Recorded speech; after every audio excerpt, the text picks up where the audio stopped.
실내 체육관에서 함께 기다리던 다른 이들은 가족의 시신을 수습해 하나둘 떠났고 지난해 11월 수중 수색마저 중단된 뒤 찬바람 부는 팽목항으로 거처를 옮겨 했던 실종자 가족들.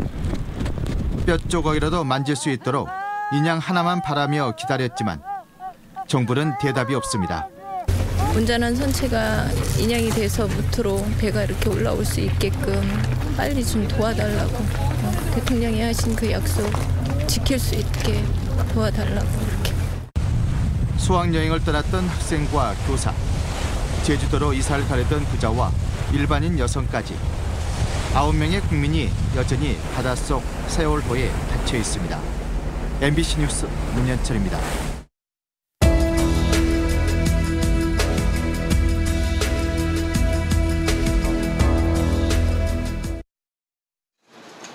세월호 참사의 이면에는 돈에 대한 탐욕이 자리 잡고 있습니다. 그런데 참사를 해결하는 일도 돈으로 해결한다는 비판이 일고 있습니다. 김철원 기자입니다. 세월호에는 돈 욕심이 덕지덕지 붙어 있었습니다. 무리하게 증개축한 배에 화물을 정량보다 2배나 많게 실었지만 정작 써야 할 안전조치에는 돈을 쓰지 않았습니다. 돈 욕심으로 일어난 사고였지만 정부나 정치권이 이를 해결하는 방식은 아이러니하게도 돈이었고 여론도 뒤틀리기 시작했습니다.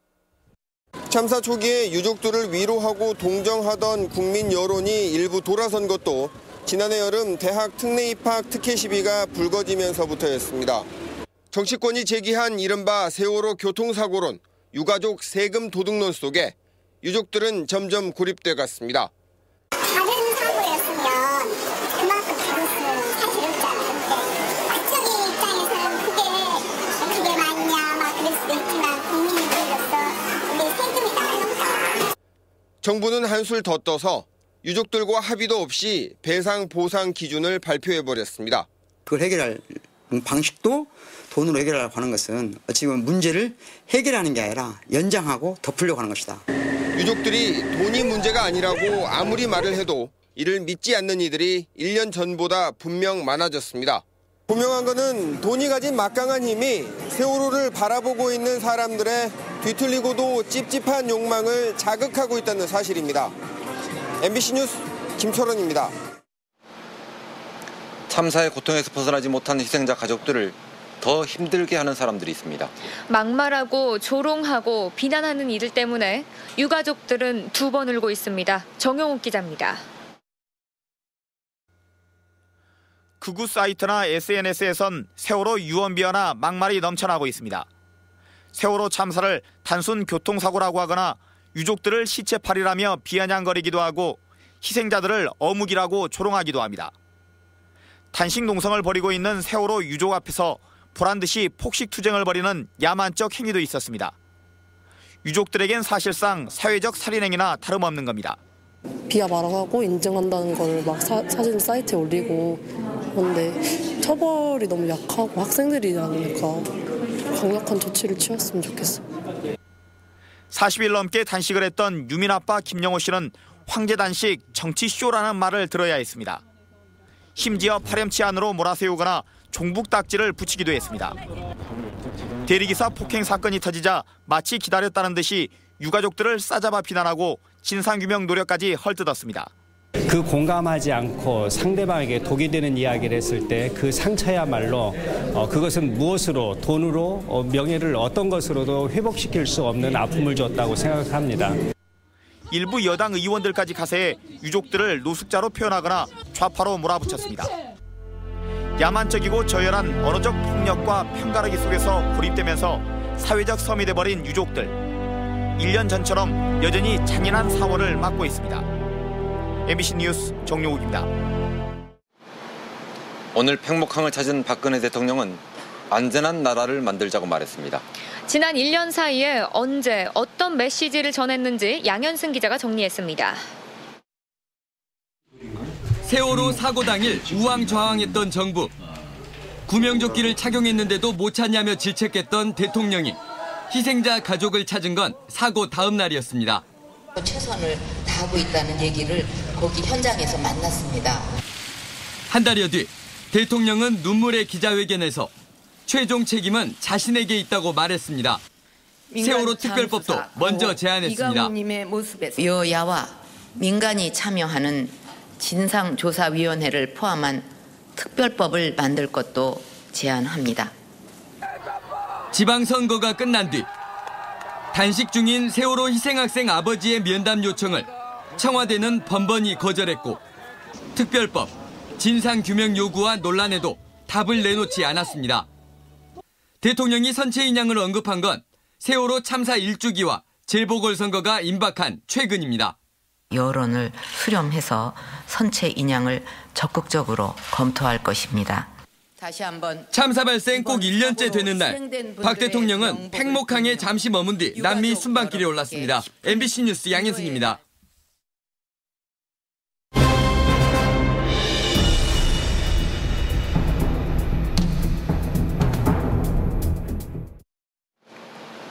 세월호 참사 이후 정부는 여객선 안전 대책을 내놨습니다. 안전한 방향인지 알아봤습니다. 권남기 기자입니다. 정부는 세월호 참사 이후 여객선 운영 방식을 대대적으로 뜯어 고치겠다고 밝혔습니다. 근본적 패러다임 전환을 통해서 연안 여객선 안전성을 확보해 나가겠습니다. 하지만 정부가 직접 나서 안전을 책임지는 여객선 공영제는 사실상 무산됐습니다. 정부는 대신 여객선 업체 간의 경쟁 체제를 만들고 일부 요금을 높여 수익을 늘리겠다고 나섰습니다. 연안 여객선 업체 63%가 자본금 10억 원이 안 되는 영세 업체인데 수익이 많아지면 이들이 안전에 신경 쓸 것이란 이야기입니다. 하지만 자본금 300억 원이 넘던 청해진해운도 세월호 참사를 막진 못했습니다. 안전산업에는 기업의 이윤을 좀 확대하는 방식으로 정부가 이걸 활용하겠다. 정부는 여객선 안전뿐 아니라 자칫 대형 참사로 이어질 수 있는 가스 안전 관리와 함께 댐과 같은 대형 시설에 대한 안전 점검에도 민간 참여를 확대할 예정입니다. MBC 뉴스 권남기입니다. 정부가 내놓은 세월호 참사 대책 중에 하나는 해경 해체였습니다. 국가기관을 문책한 셈인데 여론 무마를 위해 충동적인 대책이 아니었나 싶습니다. 김양훈 기자입니다. 국민 앞에 흘렸던 대통령의 눈물. 세월호 사고 구조 실패 책임을 물어 초유의 국가기관 문책을 결정했습니다. 고심 끝에 해경을 해체하기로 결론을 내렸습니다. 새 이름 해양경비안전본부, 줄임말은 그대로 해경. 서해본부 전체 2천여 명의 인력 가운데 사무직이 37%를 차지하고 있고 100여 척에 이르는 함정과 안전센터, 출장소 등 현장 대응 인력 증원은 미미한 수준입니다. 직원들의 근무복마저 아직 해양경찰때 입었던 옷입니다. 서해 중국어선이 활개를 치는데 해상 치안력이 나아진 것도 아닙니다. 상급 부처인 국민안전처가 생겼지만 100명 넘는 사상자가 난 아파트 화재와 원전 유해가스 누출, 해경 헬기 사고까지 안전 위협은 여전합니다. 재난 컨트롤 타워의 첫 장차관은 모두 군 출신으로 갑작스런 조직 개편에 인력 늘리기에 집중된 예산, 그리고 뚝 떨어진 사기, 결국 형식적 충격 요법에 그쳤습니다. 인력과 예산을 그대로 놔두고 업무만 넘어갔어요. 그러니까 오히려 안전이 강화된 게 아니라 퇴보가 됐습니다. 4월 16일 정부가 정한 첫 국민 안전의 날. 대한민국은 안전해졌는지 묻지 않을 수 없습니다. MBC 뉴스 김양훈입니다. 세월호 참사 이후 여객선 안전과 시민의식은 얼마나 개선됐을까요? 안타깝게도 여전히 곳곳에서 허점이 드러나고 있습니다. 문형철 기자입니다. 세월호 사고 이후 한층 강화된 여객선 승객에 대한 신원 확인. 여전히 잘 지켜지고 있을까? 취재진이 다른 사람의 신분증을 갖고 여객선 표를 끊어봤습니다. 본인이 맞는지 확인도 하지 않고 표를 발권해줍니다. 승선 단계에서도 마찬가지, 아무 일 없이 무사 통과합니다. 참사 직후 철저하게 신원 확인을 했던 모습은 찾아보기 어렵습니다. 발권, 개찰, 승선까지 모두 3단계로 이루어지던 신분증 검사는 2차례로 줄었습니다. 신분증 확인은 배 앞에서 합니다. 객실 내부, 비상대피 요령 등을 알려주는 영상이 나오지만 관심을 기울이는 승객은 한 명도 없고 거의 그냥 상식적인 거라서 안 보이는 것 같아요. 안내방송에서는 듣고 있기 부끄러운 내용도 흘러나옵니다. 구명조끼가 비치되어 있습니다. 벽에로 이용하시는 분들이 계셔요. 비상시에만 사용하는 물건이기 때문에. 육지로 돌아오는 또 다른 선사의 배편. 제대로 된 신원 확인은 역시 없었습니다. 화면도 끊기고 소리도 나오지 않은 홍보 영상이 씁쓸함을 더합니다. 대형 참사 이후에도 선사와 시민들의 의식은 시간을 거슬러 1년 전 그날로 되돌아가 있습니다. MBC 뉴스 문형철입니다. 요즘 진도는 꽃게잡이가 제철인데 주문이 들어오지 않는다고 합니다. 일종의 낙인 효과 때문인데 진도 경제는 거의 침몰 직전입니다. 신광하 기자입니다. 꽃게철이 돌아왔지만 관광객은 물론 택배 주문도 뚝 끊겼습니다. 세월호 사고 이후 1년, 진도 경제는 지금도 바닥입니다. 지금까지 집계된 진도군의 피해 규모는 900억 원대. 유무형 피해 등을 감안하면 피해액은 수천억 원대로 늘어나지만 근거 자료가 없습니다. 목포의 어떤 여론이나 이런 그 지역에서 지금까지 생산됐던 것들을 기준으로 산정할 수 있는 그런 방법밖에 없죠. 그나마 선지급할 예정이던 손실보상 등도 지연되면서 주민들의 어려움은 가중되고 있습니다. 보상 문제가 좀 속히 이랬으면 되겠어요. 주민들 참 어렵습니다. 지금 어렵고 아시다시피 생계가 참 막막해. 진도 인접 6개 시군의 피해도 여전히 진행 중입니다. 완도의 수산업은 가장 큰 피해를 입었고 목포의 관광산업도 회복이 지연되고 있습니다. 가장 시급한 것은 낙인 효과를 지우는 것입니다. 사고 발생지라는 낙인 효과로 인해 관광객 수가 줄면서 음식 숙박업 등 관광산업뿐만 아니라 다른 산업 분야로도 피해가 확산되고 있습니다. 특히나 우리 지역 같은 경우는 자연재해가 아니고 인적재해였기 때문에 그에 따른 기억이 상당히 오랜 기간 지속될 수밖에 없습니다. 그래서 세월호 인양이 낙인 효과 제거는 물론 청정 이미지 회복 방안으로 제시되고 있습니다. MBC 뉴스 신광하입니다.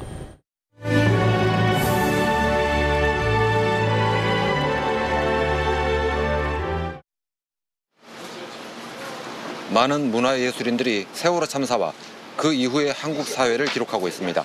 많은 증언들이 정서적 연대를 이끌고 있습니다. 박수인 기자입니다. 금요일에 돌아오겠다던 아이들의 방은 아직도 비어 있습니다. 못다 이룬 꿈과 약속들, 그들의 빈 방이 사진 작가들의 눈에 담겼습니다. 기억되고 기록돼야 할 1년의 시간과 앞으로의 시간들이 빈 방을 채웠습니다. 침몰한 원인이라도 알고 싶어 했던 부모님들의 애타는 마음까지 함께 담겨있는 그 아이들의 방. 가만히 있으라. 이 한마디에 응축된 한국 사회를 반성하고 국가가 국민을 보호하고 있다는 게 어쩌면 환상이었음을 직시했습니다. 작가들은 그렇게 국민들과 함께 가슴을 치며 진실을 향한 정서적 연대를 쌓아 올렸습니다. 개인의 내면을 벗어나서 어떤 공동체적인 어떤 정서, 공동체적인 상상력을 고양하는데 훨씬 더 이 사회 현실 정면으로 대면하지 않을까. 세월호가 바다에 빠진 지난해 창립 40주년을 맞은 한국작가회의는 더 기억하고 더 치열하게 질문할 것이라고 선언했습니다. MBC 뉴스 박수인입니다. 상처받은 이들을 돕는 거리의 의사 정혜신 박사는 안산으로 이사를 가서 희생자 가족들을 돌보고 있습니다. 가족들의 심리 상태와 치유 조건들을 알아봤습니다. (1년이) 껍데기처럼 지나갔지만 실제로 내실 있게 진전이 된 것은 우리 사회에 아무것도 없다는 것을 우리가 인정해야 된다고 생각해요. 우리가 1년 동안 아무것도 못하고 오히려 상처만 더 심화시키고 더 덧나게 만들었다는 것을 우리가 고백하고 인정하고 거기서부터 다시 시작해야 될 것 같아요. 망언. 보수적인 사람들이 내뱉는, 생각 없이 내뱉는 그런 극단적인 망언들, 그리고 유가족들한테 하는 조롱, 비아냥, 저는 세월호 유가족들한테는 그리고 트라우마 피해자들한테 아주 결정적으로 이 사람들을 무너뜨리는 2차 트라우마에 해당해요. 그러니까 사회가 인간에 대한 예의를 잃은 사회, 그리고 그런 것들이 피해자들한테 굉장히 큰 상처를 다시 줬죠.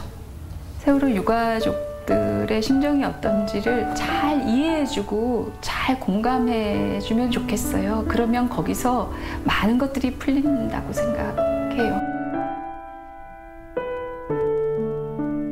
근데 이게 세월호 참사 진상규명을 해내고 이 유가족들을 치유하기 위한 과정은 상당히 길 것이다. 내가 지금 일진에 서 있지 않다 그러더라도 너무 본인한테 뭐라 하지 않으셨으면 좋겠어요. 예, 이진으로 충분히 머물러 있다가 나중에 일진이 저 뒤로 후방으로 빠지면 그때 좀 앞서 주시면 됩니다.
세월호 참사 추모식에 참석한 이낙연 전남지사는 팽목항에 추모공원을 조성해 인양한 세월호 선체를 전시해주도록 대통령에게 건의했다고 밝혔습니다. 또 팽목항 인근의 해양구조 전문가 훈련센터와 해상안전체험시설 건립도 함께 건의했으며 이를 위해 전라남도가 먼저 해마다 20억 원씩 10년 동안 200억 원을 투자하겠다고 말했습니다. 장희국 광주시 교육감이 세월호 참사 1주기를 맞아 학생들을 대상으로 특별 수업을 진행했습니다. 장희국 시 교육감은 광주 성덕고등학교에서 1, 2학년생을 대상으로 세월호 참사 1주기에 대한 바람직한 질문을 찾아보는 방식으로 세월호 참사 계기 수업을 했습니다. 광주 지역 300여 개 초중고등학교들도 세월호 참사 주제로 묻고 답하는 형식의 계기 수업을 실시했습니다. 세월호가 침몰한 맹골수도 등 여객선, 유조선, 대형 화물선의 주요 통항로가 연말까지 종합 안전성 평가를 받습니다. 해양수산부는 올해 선박안전기술공단과 목포해양대, 한국해양대 등과 함께 맹골수도와 부산 앞바다 등 주요 사고 발생 해역과 운항 밀집 지역 해역 등에 종합적으로 평가해 오는 11월 이후 항로를 새로 지정하거나 정비하기로 했습니다. 세월호 참사를 계기로 오는 7월부터 연안 여객선의 통로에 비상사다리 설치가 의무화되고 화물 고정, 승객 탈출을 위한 설비 기준도 대폭 강화됩니다. 한국선급은 해양수산부와 중앙해양안전심판원에 세월호 전복사고 특별조사 보고서를 토대로 여객선에 싣는 차량의 고박장치를 4곳 이상 늘리고 구명 뗏목을 20% 이상 늘리는 등 안전기준을 높였다고 밝혔습니다. 증기 발생기에서 쇳조각이 다량 발견돼 재가동에 대한 반발이 잇따랐던 한빛원전 3호기가 재가동 4일 만에 다시 멈춰섰습니다. 한빛원전에 따르면 오늘 오후 1시 30분쯤 한빛 3호기 원자로의 핵심 설비인 냉각제 펌프가 정지되면서 원자로 가동이 가동 정지돼 원전이 경위를 파악 중입니다. 세월호 참사가 난 지 꼭 1년입니다. 누구는 벌써 1년이라고 말하고 누구는 이제 1년이라고 합니다. 지난 1년 동안 갈라진 우리 사회의 단면일 수 있습니다. 내년에는 좀 달라졌으면 좋겠습니다. 이상으로 뉴스 마칩니다. 시청해주신 여러분 고맙습니다.